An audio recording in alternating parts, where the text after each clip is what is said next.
Hi, Straw Hat Sam here. This is lecture number 2 in my Cinelifter series. Originally I wasn't going to have it be a series, but I'm just so excited to share some knowledge. Well, assuming it's knowledge. I never said I know what I'm talking about. There's 3 parts to this little lecture: motors, propellers, and configurations. Motors referring to how big of motors and what size do you need, and propellers like Biblades versus Triblades. Maybe we'll talk about even higher blade propellers. And then lastly, different frame layouts that you can have for your drone, like why X8 is so popular. There's a lot of opinions about motor sizes and variations, even outside the realm of Cinelifters. So I'm just going to share my own personal experiences, one of which is with the Pigeon. Originally, when I designed this drone, I knew I wanted 7-inch props because they're ubiquitous and they have the kind of thrust required for something that's a little bit heavier than a GoPro, but not as heavy as a DSLR. But the most popular motor at the time for 7-inch props was 2806.5. So like something like this little pancake motor here. And I was able to get great footage. Even my introduction video of the Pigeon is with 2806.5 motors. But I'm a little bit of a perfectionist, and when I see those tiny little bobbles in the footage during windy conditions or during difficult maneuvers, that irks me a little bit because I know that professional footage, they want the best. So I was having all sorts of problems tuning the drone, and I spent several days trying to dial it in, chasing my own tail, when I decided, okay, just for the fun, I'm going to throw on 2810 motors. So I increased the stator size, the length, from 6.5 millimeters to 10, and the diameter was the same, and so I just have a beefier motor, and that's my kind of like final design here. And it got rid of all the problems. Basically, it became so much easier to tune, and the footage was so locked in. Even just Betaflight defaults, it was perfect. What I learned from this experience is that for Cinelifters, you need bigger motors than you would normally need. An example I can use to describe this is using a 5-inch mini quad to carry a Blackmagic micro cinema camera. It's this small 1080p box camera, and people, a handful of people have done it before. And the question is, what motors do you use for something like this? You can get away with a typical 5-inch motor like a 2206, and it will fly just fine. You're not going to be going whole ham with something like this. But there's the issue of like image stability, because you want something that's smooth and clean. That's where the motor size kicks in. Imagine you have this drone and there's turbulence in the air. There's always turbulence in the air, external forces on the drone causing it to go not out of balance, but change its attitude. So in order to combat that, the motors need to spin the props, and the props produce a counter thrust. So in this case, we would want to do something like that in the situation where the wind is trying to tilt it counterclockwise. And where motor size comes into play is if you have small motors, they won't be able to spin the propeller as fast, like it won't be able to accelerate the propeller as quickly because it has less torque. And so if it has less torque, then it's going to not be able to react in time when an external force like wind tries to knock the drone off balance. With a bigger motor, it's going to be able to accelerate that prop really quickly. So as soon as the flight controller notices a little change in angle, then it will know, okay, send a signal to the motors to speed up on those motors, and they'll spin those props. It will produce thrust, and then it will immediately counteract that force that's trying to push it, in this case, counterclockwise. So That's why you need bigger motors, is why I believe. There's the extra cost of less battery life. Usually bigger motors consume more power, and then it's going to be heavier. So heavier means, not quite as safe, and it's going to be a little bit louder too, but the footage is going to be smooth. The reason why I say louder, by the way, is not because bigger motors are louder, it's because there is more weight on the entire drone. And anytime there's more weight on the drone, then the propellers have to spin faster, and there's more rending of the air that needs to happen in order to keep the drone afloat. Next up, propellers. I'll mostly be talking about Biblades versus Triblades, since they're the most prevalent in the 7-inch to 10-inch range, as far as availability even. The reason why you would want to use Biblades is because you get greater top speed, and the handling characteristics of the drone is more smooth and swoopy. Biblades are not great if you need real technical agility, especially around cars or objects, like doing a little bit of proximity with your Cinelifter.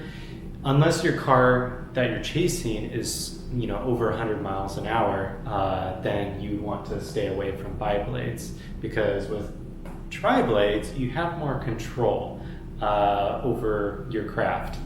I'm not sure exactly why, maybe I have some theories about that, but Triblades are great. You just feel more connected to the drone and locked in, and I think that's because as you're going through a turn, for example, a simple right-hand turn, with Triblades, it has more propeller area, so that means it has more surface area on the air, and it's not going to swing out as far in the turn, because Cinelifters, they have a lot of mass, and that's something you have to take into account when you're finding your line. If you have like a gap you want to hit, you have to plan ahead a little bit and give yourself a little bit more berth around that turn before you can make it into the gap. So with a Triblade, you don't have to take that into consideration as much, because it's got more grip on the air.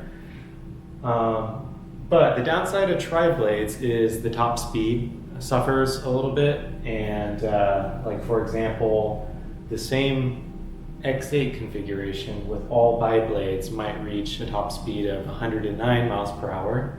That's just a hypothetical. And then with Triblades, it would reach probably 99 miles per hour. So the top speed, there is a difference there. It's significant. Another consideration is vibrations. So Biblades, it's still a mystery to me why they get more vibrations from Biblades than Triblades. Triblades always seem to be smoother footage-wise. So if you're not totally confident in your damping system for your camera, Triblades are the way to go for sure. Don't even bother with Biblades. Even if you balance Biblades, there's still more vibes. And Biblades that are better balanced than Triblades might still have more vibrations. And the reason for this, I'm not sure. Now, how do even more blades affect things? Nurk FPV, he came out with a great video demonstrating how these HQ, I forgot what size they are, they're for Cinewhoops. It's got 8 blades and it's very quiet. He tested it on a 5-inch drone.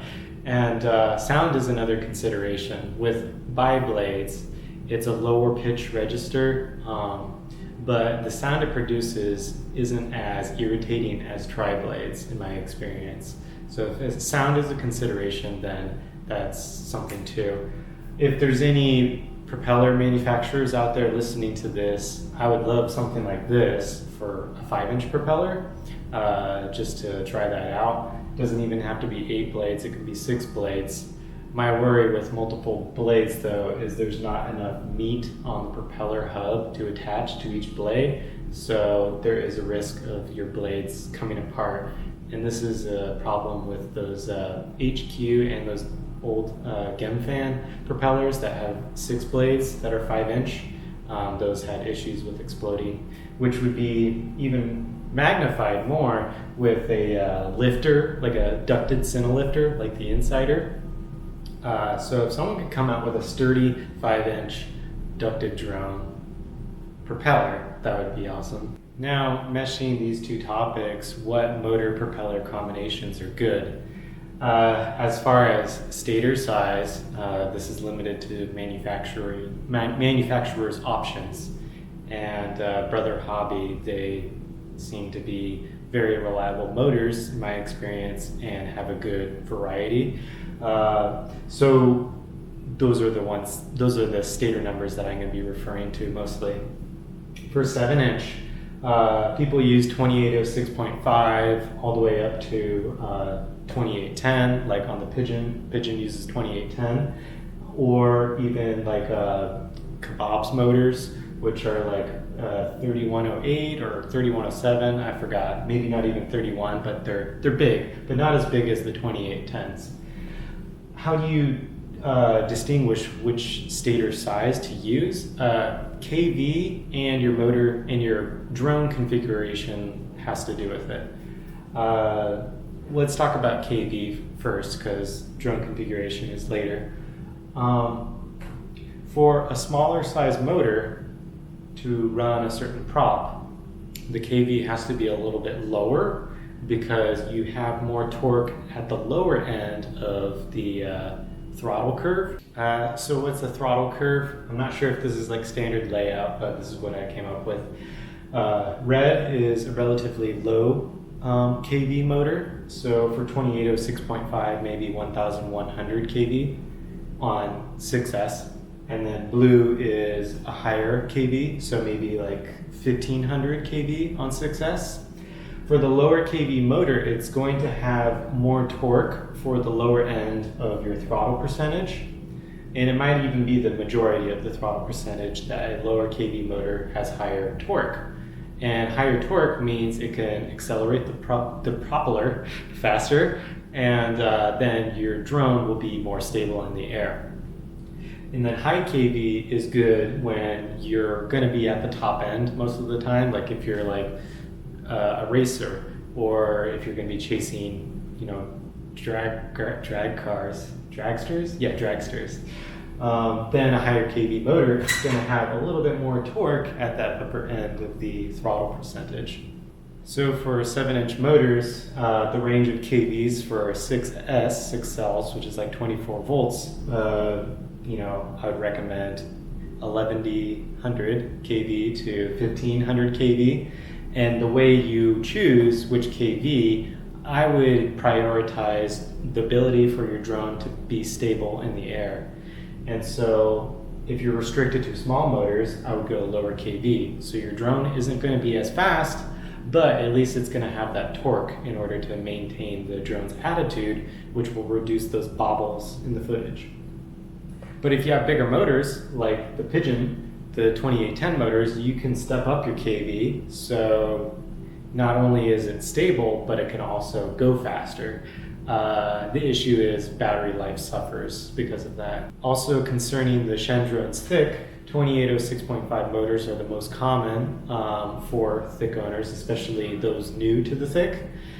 And the reason why this works is because it's an Octo-X, and I'll talk about that later in configurations.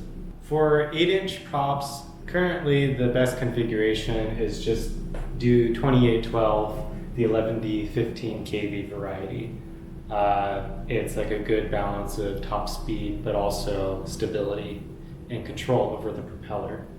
Kebab's big motors, the big green ones, they're big and they can run 8-inch props, but I would only recommend that with a regular drone, not a Cinelifter, because it just doesn't have the power, the stator volume, and the torque to be able to maintain locked-in control over the drone. So the 2812 motors, they're a lot beefier, and they have that power that you'll need to maintain a steady attitude. Okay, so for 9-inch, the range options are a bit wider. 2812 to 3115 motors. Now, if you're going to be using 2812 motors for 9-inch, I would recommend a lower KV since it's on the small size for a 9-inch prop, in my opinion. And in addition to that, I would not recommend those HQ by 9 by 4.5 by 3 Triblade propellers they're good, but they're a little on the heavy side for 9 inches, especially if you have a smaller motor like the 2812s.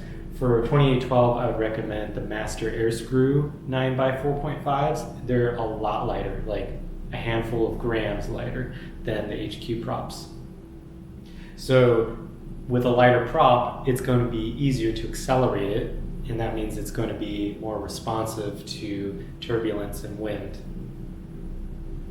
On the bigger end of the spectrum with 3115 kV motors, it's a bigger motor, so that means we can get away with more higher kV.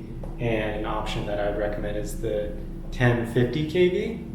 And this one, just be careful with your powertrain. You have to take precautions, have experience with high power setups, because 3115 kV motors, 3115 stator at 1050 kV, that's a lot of power. And for a quad configuration that's a Cinelifter, I would actually do 3115 900 kV, because with the 1050 you're going to have less torque and you might get bobbles. If you're doing a quad configuration with 3115 kV 9-inch, I would choose 900 kV to maintain steady locked-in footage. All right, 10-inch propellers. The best motors for those right now, I think, are the Brother Hobby 3115 at 900 kV. This is a good combination for an X8 10-inch. This would not be good for a quad configuration. If you're using a quad, just don't use 10-inch propellers on this combination, because it has less stability. Your footage isn't going to be quite as locked in.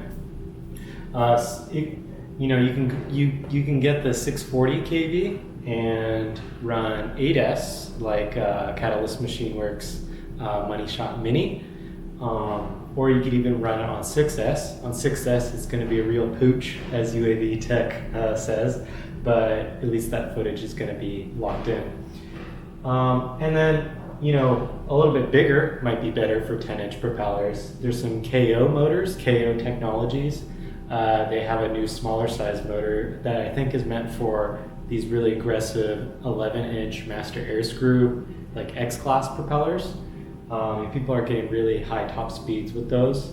Definitely, as you make this transition from here to here, you're probably going to want to use APD electronics as far as your power distribution board and ESCs.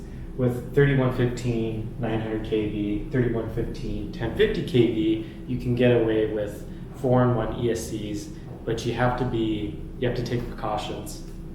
And I might have another video on electronics, the electronic side of this thing. So when I was talking about the thick being able to get away with 2806.5 motors, that kind of transitions into configurations. The thick is an X8, and with an X8, it's got double the amount of motors as a traditional quad. So if you had a Cinelifter quad with 2806.5 motors running 7-inch props and carrying a sizable payload, you're gonna get some wonky footage. Well, it's gonna be acceptable, but only at high frame rates and using stabilization. If you want that beautiful raw footage with those same motors and propellers, you would need an X8 like the thick. And that's because since there's double the amount of power, not quite, maybe like 275% of the power,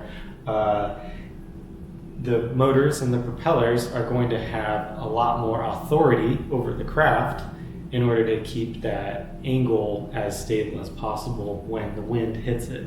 Okay, so why are X8s so good for Cinelifters? Why are they so smooth and locked in the air and stable? I think it has to do with aerodynamics and the mechanics of the drone. So on the aerodynamics side, imagine a fluid air going past these drones as they're moving this way in forward flight. There's always a little bit of turbulence in air, and I'm not like an aeronautical engineer, but in a nice calm breeze, that pressure differential is going to be all in the same direction and pretty constant. And instability occurs when there's turbulence in the air, like on a gusty day. These pressure differentials, meaning like, what I mean by that is take this relatively straight line, for instance. The pressure here is going to be higher than the pressure here. And so that means there's a flow of air. And so on a gusty, windy, or turbulent day, these pressure gradients are going to be pointing in all sorts of different directions. And what that does is it can create a torque on the aircraft itself, on the drone itself. So let's say we have some rogue air currents coming in.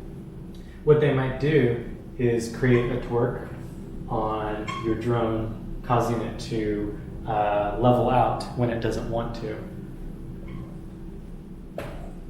And let's say it's the same amount of force on both examples. For the flat octo configuration, the ability for the air to disrupt the drone and cause a torque in any direction is a lot greater because the main sources of drag on the drone are the propellers. And so when these stray turbulent air currents hit it, they can move the drone a lot easier because the drag points are a lot further away.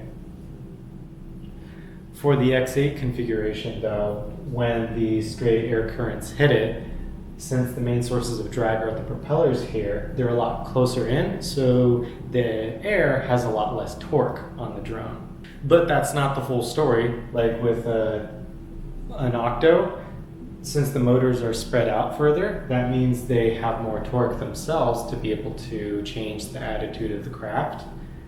And for this one, the motors are closer together, so they'll have less leverage to be able to change the attitude of the craft. But then the third kind of factor is moment of inertia, and that's where the mechanics become involved. Comparing the X8 and the Octo, the X8 is a lot smaller in footprint because of the top-down geometry. It's only 4 propellers that you need to nest together as closely as possible. Well, with the Octo, you're forced to use this ring pattern, which spaces out the propellers and the motors a lot further. And as a consequence, looking at the side profile of the X8 versus the octocopter, although it has only one motor on each arm, all the motors are distributed in this outer ring. So the moment of inertia for the Octo is going to be much greater than the X8, even despite the fact that each arm has 2 motors on it. Just from my experience, this is qualitative, flying an X8 versus an Octo, or even an Octo X, which I've built myself. The X8 has the best flight characteristics, a lot because of the yaw handling. Because things are tight and compact, the ability for it to yaw is a lot greater because you have the same amount of power almost, but in a tighter package, so it's a lot more agile. With an Octo, things are so spread far apart that although the propellers have more leverage over the craft itself has so much momentum to it that it detracts from the Octo's ability to maintain its locked-in stabilityness in the air. With the X8, things are close together. So the motors and the propellers, they're able to react in time. They're able to react sooner to wind gusts and turbulence. The last topic is combining propellers and configurations, specifically how you can use the X8 configuration to your advantage when it comes to your choice of propellers. Now, as I said earlier, the advantages of Biblades are better top speed, and actually another advantage of Biblades is less prop wash because they're typically lighter than Triblades because there's less blades. That means the motor can spin the propeller a lot easier because it's lighter. It's got less rotational inertia. So if prop wash is another consideration, Biblades could be a solution there too. But with an X8, we have an option here. Normally, every people use tri-blades on both the top and the bottom. And this is the best configuration if you want good agility and control feel over the drone. This is going to be the most similar to what a 5-inch mini quad feels like, where you're like, I am part of this machine. This machine is my being. That's what this will do for you. But the issue is top speed, and you might not have as good of prop wash handling characteristics as if you used all Biblades, for instance. With Biblades, you'll have a greater top speed because there's less drag, because there's only 2 blades. And with an X8, you know, there's quite a bit of drag since there's like 8 propellers. But that is reduced a little bit since those barriers to the air are in line with each other, which is another consideration over the octo configuration. But anywho, less prop wash, unless the propeller actually does have more rotational inertia, which could be possible, and then higher top speed. But the issue, you have less control feel, and it's less agile. But this is an X8, so what we can do is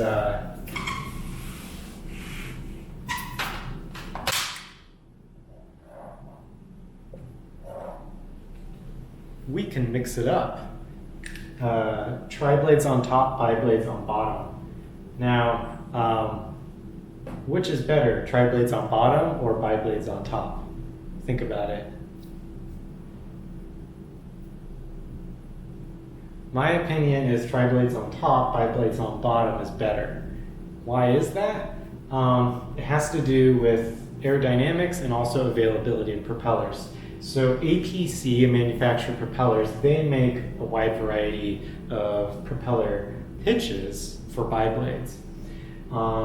Take the 8-inch, for example.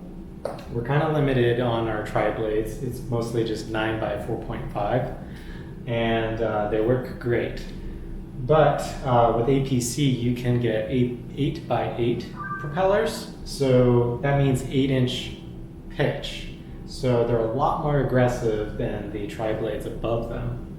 And this is handy because what the top propellers do is they do most of the lifting, and they create this boost of air for the bottom set of propellers. Now, this boost of air is going to increase the drag that's happening to this bottom disc, this propeller disc, because the air velocity is greater than it is for the top propellers. So by having Biblades, we are reducing the drag on that lower disc. But we can take advantage of this opportunity. Since we have a greater oncoming air velocity, we can increase the aggressiveness of our propeller in order to bite into that faster incoming air. So this is my favorite configuration, and it kind of harnesses the best of both worlds when it comes to the advantages of Triblades and Biblades.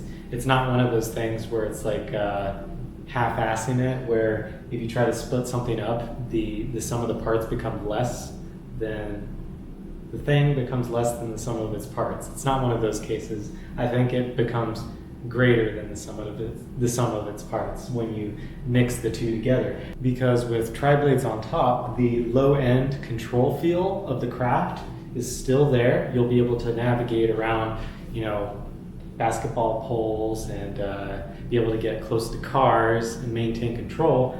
But the Biblades on bottom give you that opportunity to extend your top end speed, and also they help with prop wash handling a little bit because it's reducing the moment of inertia of these propellers. So these might contribute to the stability, like the attitude stability of the craft, while the Triblades contribute to the control feel and agility of the drone.